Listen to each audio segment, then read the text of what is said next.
Hey, my name is Tyler Cooper. I've been attending this church since 2020. I grew up around this part, just right down the street. We didn't attend church too often growing up, but every once in a while I got to go and kind of see what it was about. Well, really, what I looked forward to during church was a donut and Dr. Pepper, because that's what I got from it when I was little. I was a pretty good athlete growing up, so Sundays were really dedicated to baseball. And because of that, I didn't really want to go to church. I'd rather be at the baseball fields. My parents got divorced once I was in the sixth grade, and after that, we didn't go to church anymore because I didn't go with my dad. But then we went to junior high, went to high school. Nothing really, no church involved then. And once I got to my sophomore year of high school, I transferred to Westmore. And it's funny because the reason that I transferred was baseball, and the reason that I didn't go to church when I was little was baseball. And this transfer to Westmore is now going to push me to the church, as you'll see. But I went there my sophomore year. I met the Walmsleys at the church here, and they invited me to church for 3 years. They invited me to church. I gave it a chance once early on, and I decided I liked to work more. So that was my new excuse. I worked on Wednesday nights, so I couldn't come.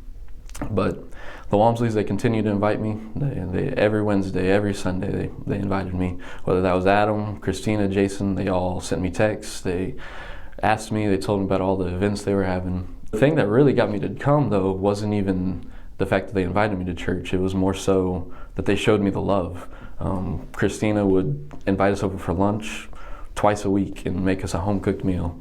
And if there's any advice that I can give the church today, then when you're trying to get someone to come to church, don't just pound, come to church, come to church. Show them the love of Jesus, because that's what's going to get them in the door, not asking them over and over. And maybe you do get lucky and they do come because of that. But the real opportunity comes when you show them that love, and they're like, there's something different about this.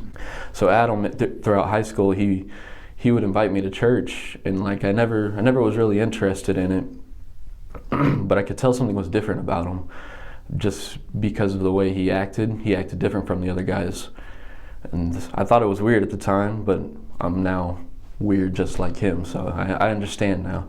One story that I remember from high school was we had this guy on the baseball team, and he would offer Adam money to cuss, and every day Adam, you say this word, I'll give you $5.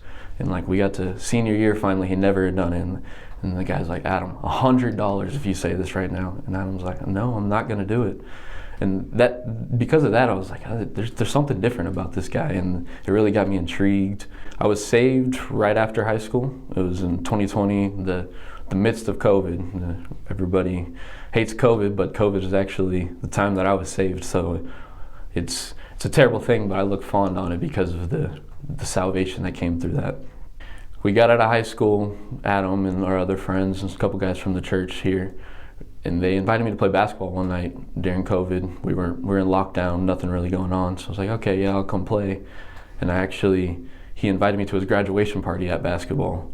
And like me and Adam, we were close, but I don't know how close we were. Like if this didn't happen then, we might have never talked again.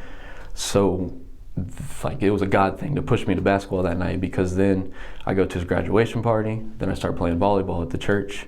And that volleyball was then an invitation in to come to the church. It's funny because I came to a Wednesday night that Adam wasn't even here yet. He had worked that night. He worked at Chick-fil-A, and he had to miss once a month. And that was the first Wednesday that I came to. And so we came to church that Wednesday night, and Jason was a youth pastor still, and he's like, all right, guys, we're going to go downstairs and load into the van. So I go down there, we load in the van, and we go across the street over to the park, and they start to worship at the park. And this is my first time at a youth service. I'm like, oh my goodness, I was right, these guys are weird.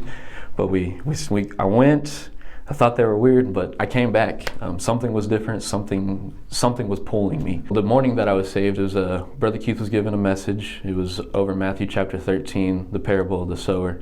And he told us about the 4 different soils that there was. I realized that I was not the soil that I wanted to be. I wanted to be the good soil. I wanted to be saved by Jesus, and I wanted to accept him into my life.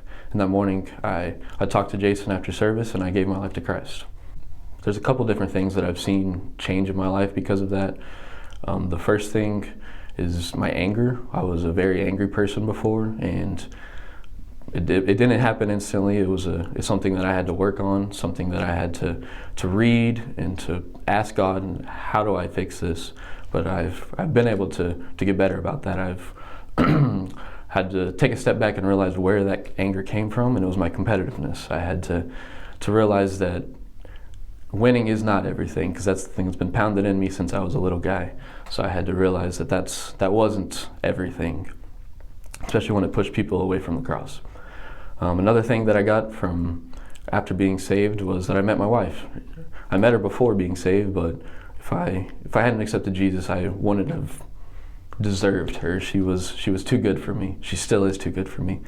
But my wife is Rachel. She's out there sitting with you guys. You guys all know Rachel. She grew up here. And then another thing that came from me accepting Jesus was seeing my family come to the faith. But whenever I came, I was the first to step out. No one else was going to church.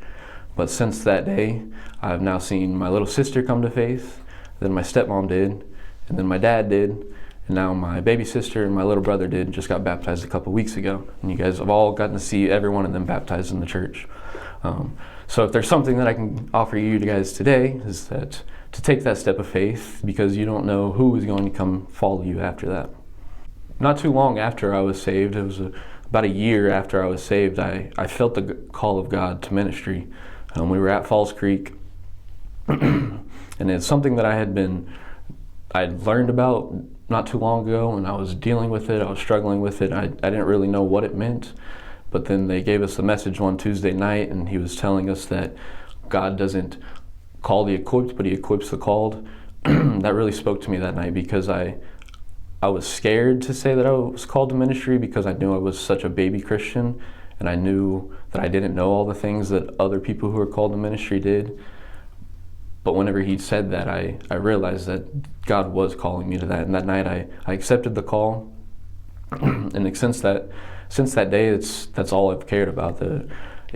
I still work another job, but it's nothing compared to the eternity that I get to effect by working in a church, being called to ministry, and teaching other people about Jesus. Recently, I've gotten to accept the interim associate youth minister role here at the church, and I now get to preach every other week and to tell the youth about the goodness of Jesus. And I appreciate the church for letting me do that and giving me this experience, so that later on I can have my own youth group and get to tell everyone about Jesus. My favorite verse is Psalms chapter 23, verse 1. It's a famous funeral verse, but when I was a baby Christian, I saw a picture of it, and it was my lock screen ever since then. Here recently, though, it's been one that I've had to go back to a lot. That's because, as a lot of the church knows, my dad moved to Mississippi. I was a daddy's boy growing up. I've always been a daddy's boy, so I've been right by his side through everything. He was my coach in Little League. He was my best friend. So this is the first time where I've really had to be away from him. I can't just go down the hallway and see my dad and ask him questions. But whenever those times come where I wish my dad was there, I'm able to go to this verse. I'm able to see, the Lord is my shepherd, I lack nothing.